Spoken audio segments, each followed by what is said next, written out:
Hello there, welcome to Bryan Lomax Movie Talk and my ranking of the Roger Moore Bond films. I've done my ranking of the Sean Connery Bond movies, please do check that out.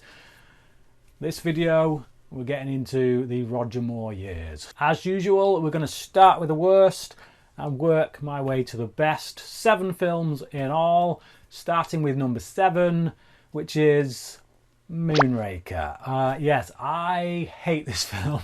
I did not like this. The first half was an average Bond film. It was pretty decent. It was all right. There's some really good moments in it, actually. It had a bit of a Hammer horror flavour to it. There's a scene where this woman is chased down by these dogs, which I thought was quite horrific when I was a young boy.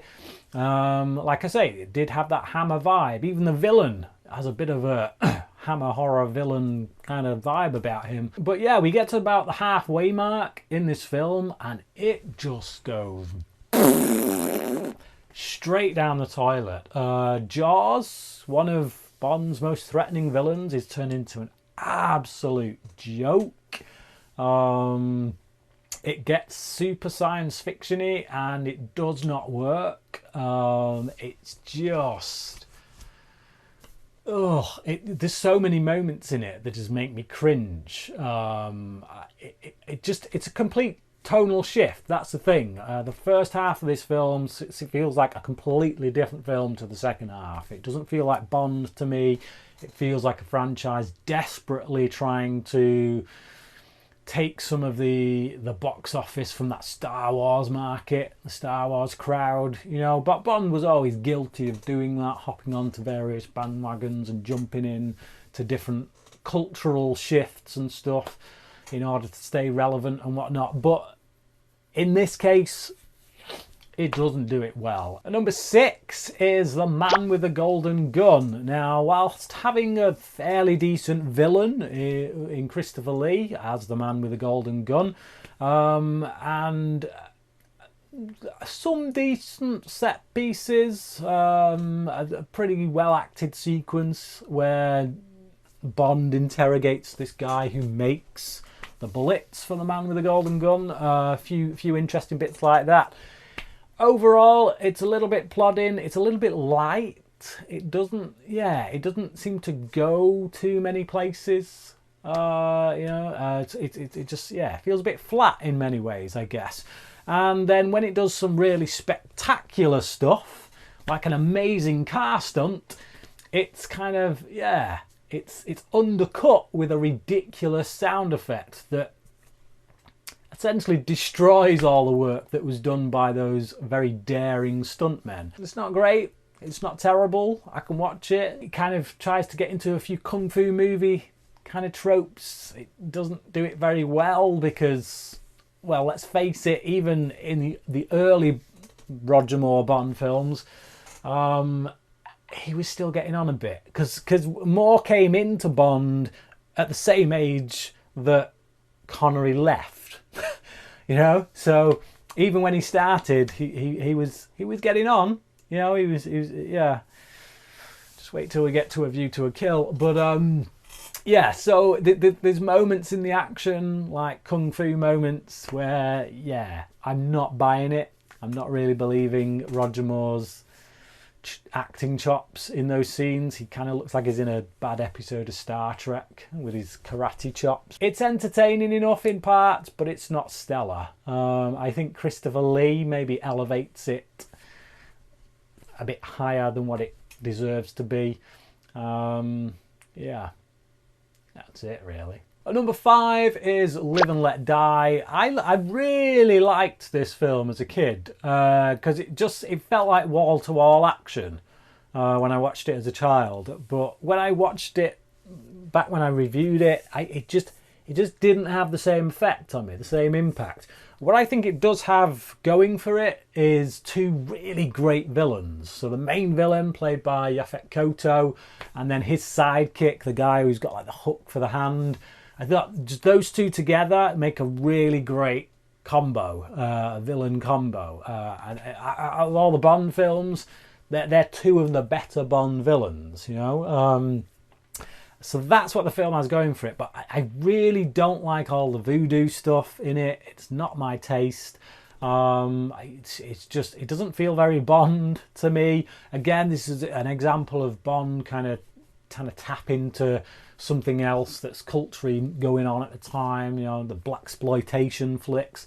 I guess it does that reasonably well, but I just, yeah, it just doesn't feel like Bond to me. Obviously, this is Roger Moore's first Bond film, so it does kind of make a statement in the sense that it's saying, look, we've got a new Bond, we've got a new flavour, we're doing things differently, we're going in different directions, which is fine, fair enough. You know, when you get a new actor in, it is good to mix things up a bit, just to say that, hey, yeah, this isn't the same Bond that you know and love. But it doesn't quite feel like Bond to me. It just feels like a blaxploitation action flick. And yeah, it's got some really good action set pieces in it that work, and then some that maybe don't quite as much. Some really great stunts. Bond kind of hopping over the crocodile heads is pretty impressive, it's got to be said. So yeah, it's a good, solid Bond flick, but not quite top tier. Number 4 for me is A View to a Kill.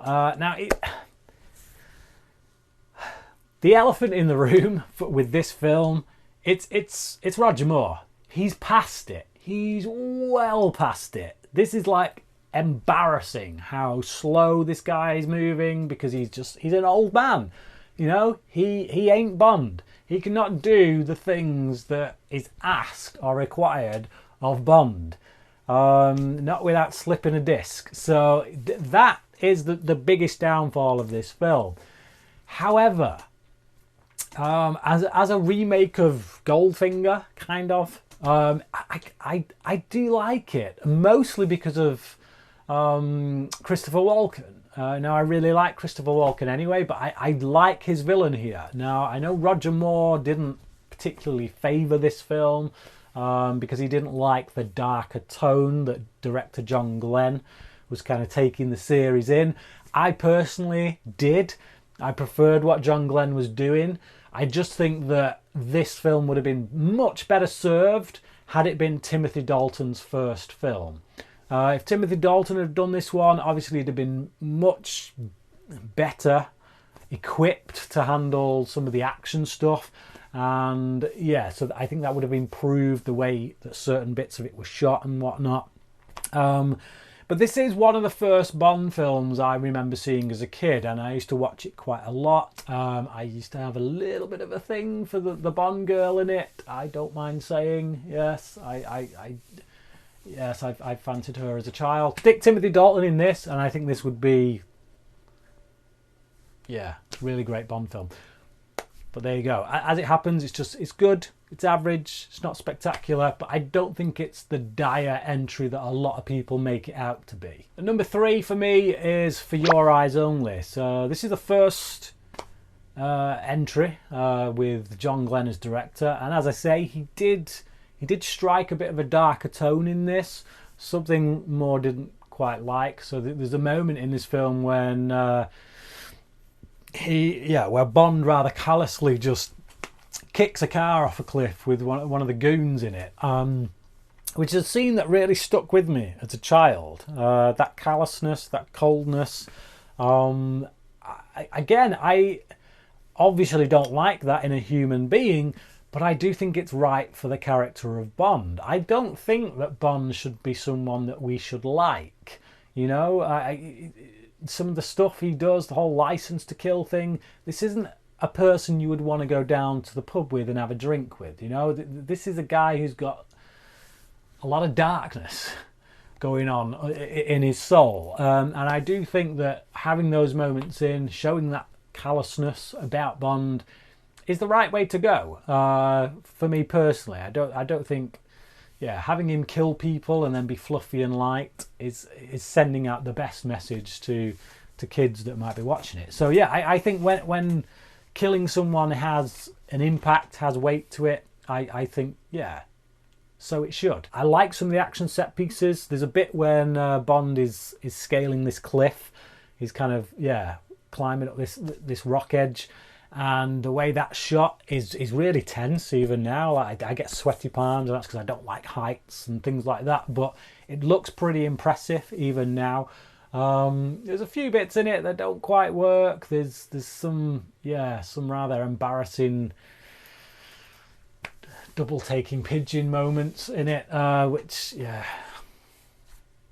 just don't get. It's this kind of comedy moments that are just forced in. You've got this dark edge. You've got a director who's clearly trying to take the film in a darker tone, and yet they push these moments in that are supposed to make us chortle, but instead just look embarrassing. It's a good, solid Bond film with some really nice action set pieces. That's it, really. I will say the villain isn't that memorable. He's a bit kind of token villain, just like, whatever. But like I say, I think that the henchman who gets pushed off the cliff is probably more memorable. But that's probably because of more of the way in which he's dispensed rather than what he brings as a villain. Number 2 for me is Octopussy. Now, despite an awful sequence in which Bond does a Tarzan leap through the jungle and even does the cry to go with it, which just leaves you thinking, what are they doing right now? Other than that moment, this is a really good Bond film. It's got some excellent villains in it. It's got some really great moving around the globe, exotic locations. It's got a really good Bond girl with Maud Adams as Octopussy. Obviously, she was in The Man with the Golden Gun. She got dispensed with. She was a secondary character, but they brought her back to play Octopussy, and I really like her. I think she's got a very good on-screen presence. I like the chemistry between her and Bond. And I do like the story to this. There's a couple of villains in this as well that kind of look a little bit like Art Garfunkel with that dodgy perm they've got going. But they're twins, and again, a lot of the stuff with Bond is kind of tied to my memories of it as a child, and I always remember these guys when I was a kid when they'd come in and just throw the knives and kill is it 006 at the beginning or whatever it was. I always seem to remember that sequence. I found these guys really sinister. Just killing someone with a knife by throwing it, I just thought was pretty sinister. But I like Roger Moore in this. I think it's just good chemistry with the people around him. The film has a dark edge in it, but it doesn't get so dark that it becomes glum. And the circus setting, who'd have thought that would have been quite interesting. But I think, again, seeing Bond come in dressed as a clown, it's a bit kind of darkly comic, I guess. But I like it. It's a good Bond film, but not quite my favourite Roger Moore Bond film. That spot, obviously my number 1 spot, goes to The Spy Who Loved Me. The Spy Who Loved Me just really takes all of the elements, the quintessential elements of Bond, those elements that make Bond Bond, the things that we think about when we think Bond, and it puts them into this film, and it does it really well. It's brilliantly paced, I think. It's got some great villains in it. Obviously, Jaws makes his appearance in this one. This is when Jaws was actually menacing rather than the joke that he became in Moonraker. Roger Moore is on his A game, I think, as Bond in this one. This is about as good as he gets with Bond. The humour, there's moments of humour in there, but it isn't over the top silly. It doesn't get too stupid at times. Some great set pieces, some brilliantly built sets, the submarine base and whatnot. Little elements kind of like make it a bit of a remake of a previous one that Lewis Gilbert had also directed. Same director, was it You Only Live Twice. I think it was, yeah, it was You Only Live Twice. It has a lot of the elements of that film in here. You know, you think about the spaceship swallowing the spaceship at the beginning of that film, and in this one it's the submarine swallowing the submarine. So yeah, it's kind of a remake in some ways, but it does its own thing. It has its own identity, and I think because Roger Moore is the Bond in this rather than Connery, it has a different flavour. We get a really good Bond girl with Major Anya Amasova, or Amasova? Yeah, Amasova. Whatever. Yeah, no, she's an interesting character because she's got a reason to hate Bond, and yet she's also kind of an equal to Bond because she's also an agent. So it's good to see, yeah, someone who can give as good as she gets and just, yeah, like do what Bond does, and seeing the two of them have to team together, it puts a more interesting dynamic on the usual relationship in which, you know, normally you have a woman that kind of needs Bond as protector or whatever.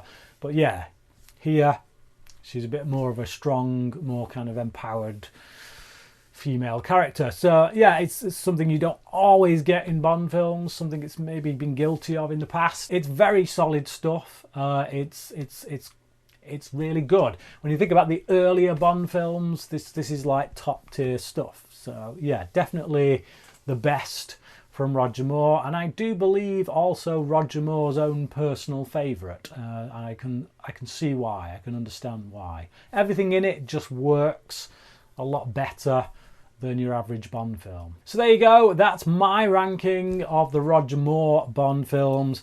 But what about you? How would you rank these 7 movies if you've seen them all? If not, just tell me how you'd rank the ones you have seen. Please leave your comments in the comment section below. Let me know what you think of my choices. Thank you for watching this video, and until next time, crack in.